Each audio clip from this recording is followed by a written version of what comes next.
Hey guys, so we are going to be doing Africa in a day or in 15 minutes or so. Normally, I would do this in class and we would have big paper and we would do it and put it in a notebook, but we're not. We're doing it digitally. And so I've kind of transformed everything over to digital. So you have a blank Africa map in your slide deck. So that's where you're going to be working out of while you're listening and watching to me do this.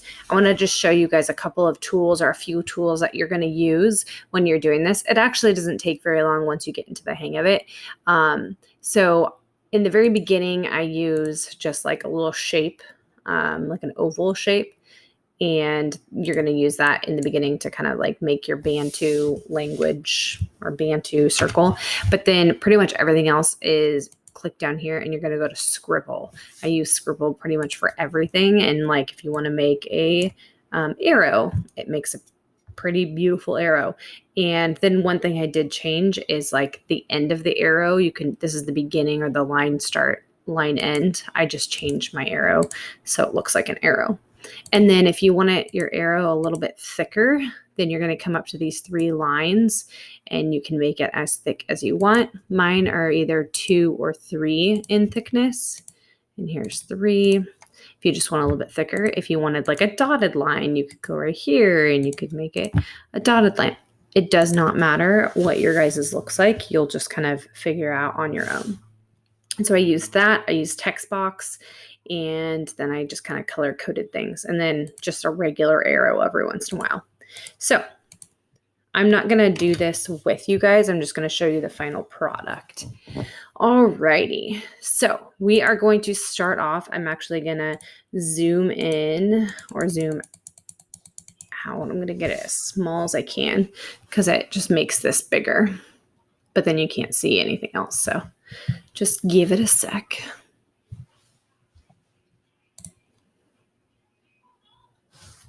Okay, perfect. So we are going to just start off. We're not going into like great detail of all these different places, but you do need to know where they are and, who they are and what it's all about. So we're going to go ahead and start off with our Bantu speaking people. Our Bantu speaking people, if you guys have ever heard of like the Click language in Africa, there's actually like over 200 dialects of that Click language, but that is Bantu language. And they actually have a very sophisticated culture, and they are very advanced in agriculture and ironworks. And so they originated in West Africa right here under kind of a little inlet part of Africa. And they're going to stay there for a while. Okay. And you can see by these arrows, and again, I'm just using that scribble arrow, that they start to go out of this area and migrate out of this area. So about 1000 BCE, they're kind of just hanging in over here. Okay. You also have to think there's like a Sahara desert up here. There's another desert right here. And so you're kind of like, you're going around the desert at this point, or the smaller desert. And so you're moving out 1000 BCE and kind of hanging out. So BCE is before Common Era, or sometimes you guys know it as like before death. College Board will always say BCE or CE, Common Era. Okay, so they're going to hang out in 1000 BCE, and then they're going to hang out there for a while. Okay, in fact, they're going to hang out there for like 1500 years. And then they really start to kind of advance into different areas. And even the people who are kind of left here, they start to come down into the west coast of Africa, and then they start just moving into various places. Now, this is going to be important when that Indian Ocean trade, when those merchants start coming over, because now they're going to start mixing with all of these people that have settled there. And so when they're going, they are, taking a lot of their advancements in agriculture and, like I said, ironwork and just culture in general. And so you have like a lot of mixture and mixing and assimilation and cultural diffusion going on. The next thing is the Trans-Saharan trade. So Trans-Saharan trade starts, and it's going to start up in the northern part of Africa. Remember, without the introduction of camels, this would have never, ever happened. And so you had trade going up here. You had lots of Mediterranean trade, but you had no way of getting it down into the interior. And we'll kind of talk about what's over here in just a little bit. But all these little like lines, these are kind of like their main trade routes. And then you have Timbuktu, you have Cairo, you have Tunis. They are very, very important trade cities, especially Cairo, because you got to remember this is also going to be connecting the Middle East over here. And so these are very, very important areas. I'm sure you guys have heard of Timbuktu before. And so a lot of the trade is coming out of here. And then, of course, because of the camels, the fleet of the desert. I don't know why. Oh, it's over here in something else.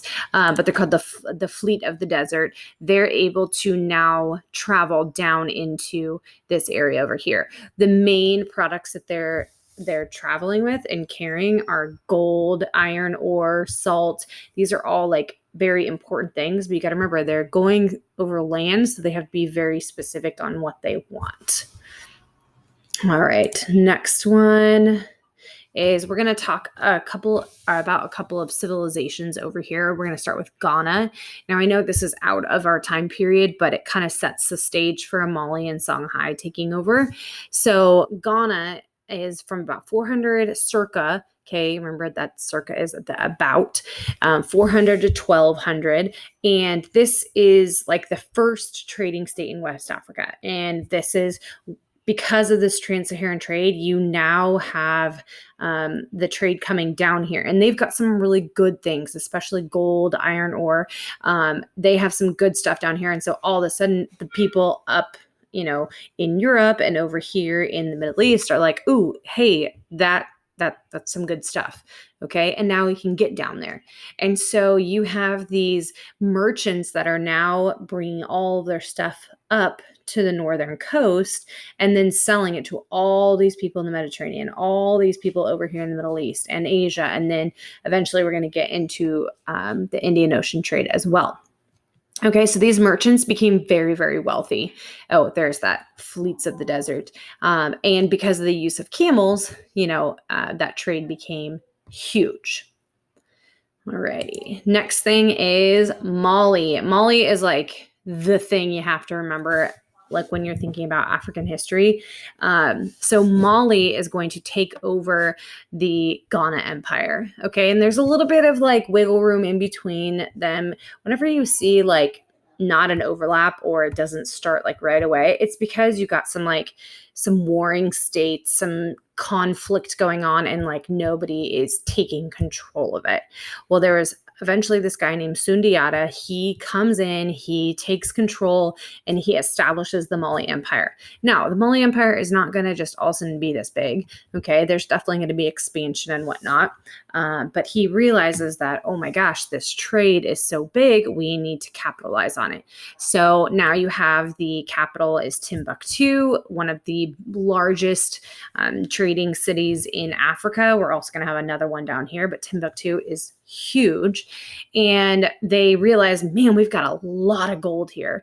And so we are really going to, try to get a lot of people into this area and become very wealthy. So you had gold, you had salt, tons of trading. And then this is going to become a huge religious and knowledge site. Like people will travel there.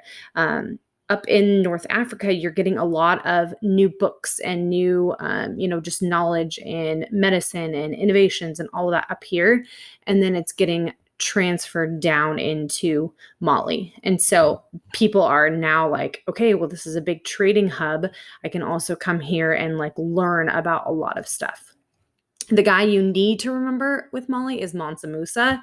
The way you remember Mansa Musa is the 4 M's. You got Mansa Musa, Mali, and he's Muslim. And so he is like, and he's getting his Islam from North Africa. He has, been studying and taught and everything. And the big thing about him is he is going to go and he's going to travel over here to Mecca, because in Islam, traveling to Mecca is, what everybody aspires to do. And so he takes all of his gold and all of his wealth and riches and travels to Mecca and is just literally like throwing it out to people and like, here's this gold. You take this gold. It's like Oprah, like everybody gets gold. Okay. And, so it actually causes inflation in Mecca because there's way too much money. When you have too much money circulating, you would think it would just make you really wealthy, but no, it actually like devalues the gold. And so he, travels there and causes this huge inflation in Mecca, and then heads back on home. So in Mali, you're going to also have a very high patriarchy society. In fact, they believed that any woman in power was probably the most dangerous person that could ever be. Woohoo, we're dangerous if we have power. And so they really made sure that like women were very subversive to men and their husbands and whatnot. Also, a huge thing down here is slaves, because the slave trade is starting to go, okay, and especially into Europe up here and into the Middle East and Asia. What would happen is they would take the slaves. They would take the slaves from Mali, and then they would bring them up to North Africa and then sell them to a whole bunch of traders and foreigners up here. Okay, so you actually have like more slaves going into Europe and Asia and the Middle East than into the Americas, which is crazy because so many slaves went into the Americas. But we'll talk about that when we get into the slave trade. But okay, there's Mali. The next one is Songhai, which we're not going to focus too much on Songhai until we'll hear about it again in the later time period, but it's going to start in the east, and then once the Mali Empire dies, they will come in and basically take over. And you just have some very important traders that are going to take control of this. But again, we'll talk more about them later, and we'll come back to them. Excuse me. Okay, let's talk about Islam. So you can see I made these arrows a little bit thicker just because it was getting a little bit confusing with all these arrows.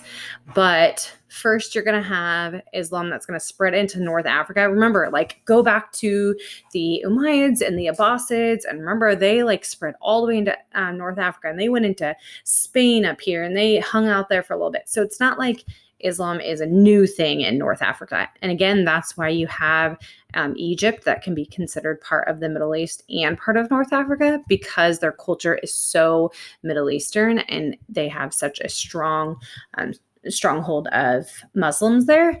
And so you can consider them part of the Middle East as well. But so we've got Islam in North Africa. Well, all of a sudden, we got camels now, we got trade now. And so they were able to bring all of those ideas back down past the Sahara.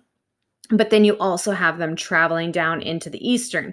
So this is when you start to get that Bantu and that Arabic language is starting to mix. Eventually, you're going to have this Indian Ocean traders, these merchants coming over and mixing even more. And so you're going to have start with this idea of Swahili, okay, that mixture of different languages. Okay, but first it is spread into North Africa by the Berbers, by the traders. And then one of the good things this is going to do is once we gets into West Africa, you're really going to have unification, which before it was just a whole bunch of little like states and whatnot. And so now you are becoming more unified. Alrighty, almost done. Swahili city-states. You've got not just 3, but there's a bunch of them. These are just a few of them. Lamu, Zanzibar, Kilwa. These are going to be major trade ports, and they turn into Swahili city-states. So you have the Muslims that are coming in from the Indian Ocean and then also from the north. And then because of those monsoon winds, they're like hanging out there for a little bit. Well, all of a sudden they start mixing with the locals, those Bantu people and the locals that are there. They're marrying them, and it creates this new language called Swahili, a mixture of Bantu and Arabic. And now you have these Swahili city-states, and they wouldn't be there unless you had trade. And so Indian Ocean trade caused all of these. And then the last thing we're going to talk about is just the Great Zimbabwe. Okay. A lot of you guys have probably heard of Zimbabwe. It is this biggest trade center on the eastern coast. So we had Timbuktu over here in the west, and then we had Zimbabwe over here in the east. huge metropolitan area, very, very big trade hub for everybody in the Indian Ocean. And it, like, so many goods are going to come from there. And then also because you have your people from Europe that will eventually make its way over here as well. And so you have just a major, major mixture of a whole bunch of different people. Okay, so there is Africa in, I don't know how many, like 10 minutes or something like that.